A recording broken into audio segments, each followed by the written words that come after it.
Happy Friday!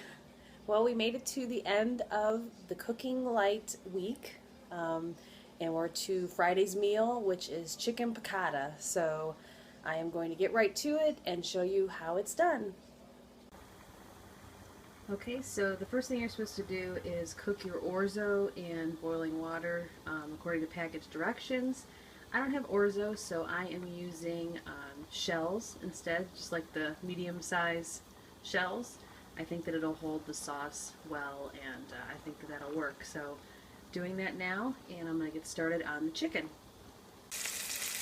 Okay, so just heat up your oil in a pan, and then season your chicken cutlets with salt and pepper, and put them in the pan. And I've got it at medium heat, so I'm just going to let these cook for a few minutes on this side, turn them over, and cook them until they're cooked through. Okay, so I removed the chicken from the pan, and they are, I think, most of the way done. They're firm to the touch, and we're supposed to keep them warm. So what I'm going to do is just pop this cookie sheet into a 350-degree oven to allow them to, if they need to finish cooking a little bit, they could do that, and it'll also keep them warm while we go ahead and finish up the recipe. So I'll go ahead and do that now. Okay, next we add the white wine. Gives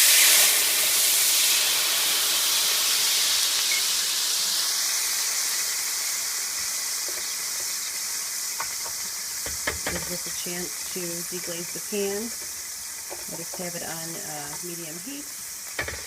And we're just supposed to cook this for 1 minute, so take this opportunity to scrape all the bits from the bottom of your pan to bring that flavor up, so that it'll incorporate itself into the sauce.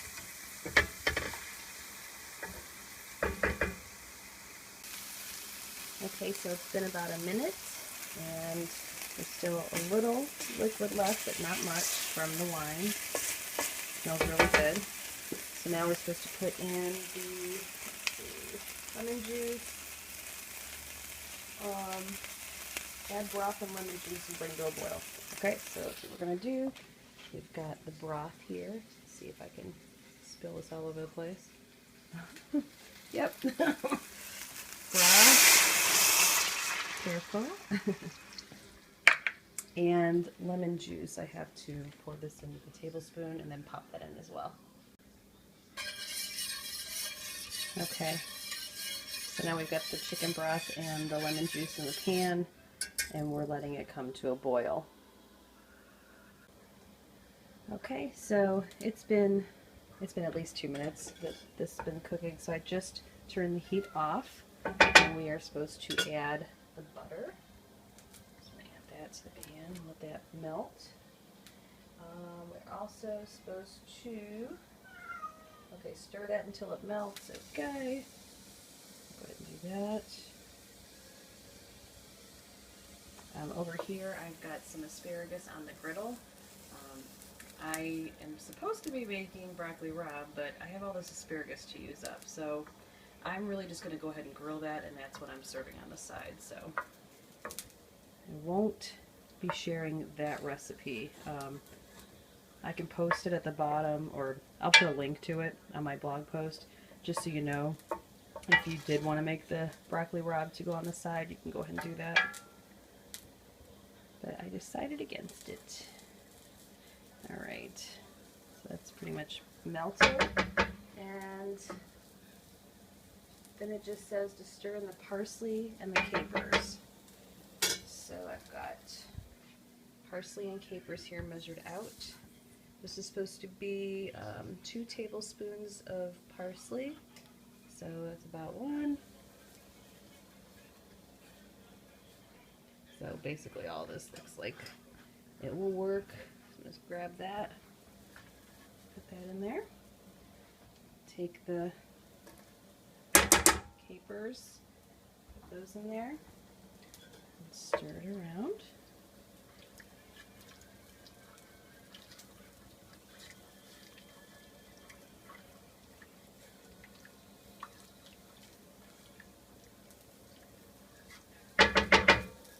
And I'm going to taste this.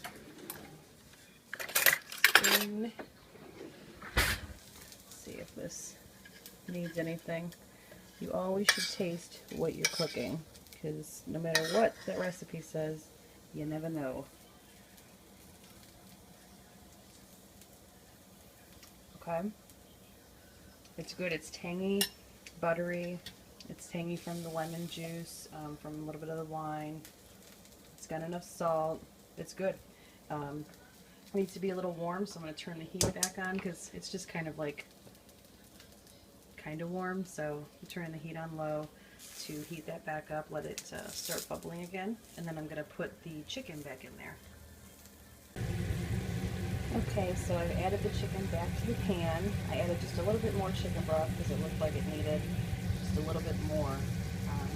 And I brought it back to a simmer, and then I just sort of took the pan and went like that, and then took the spoon, grabbed some sauce, and basted the top of the chicken, just kind of over and over, just so that it could start to really soak in that flavor.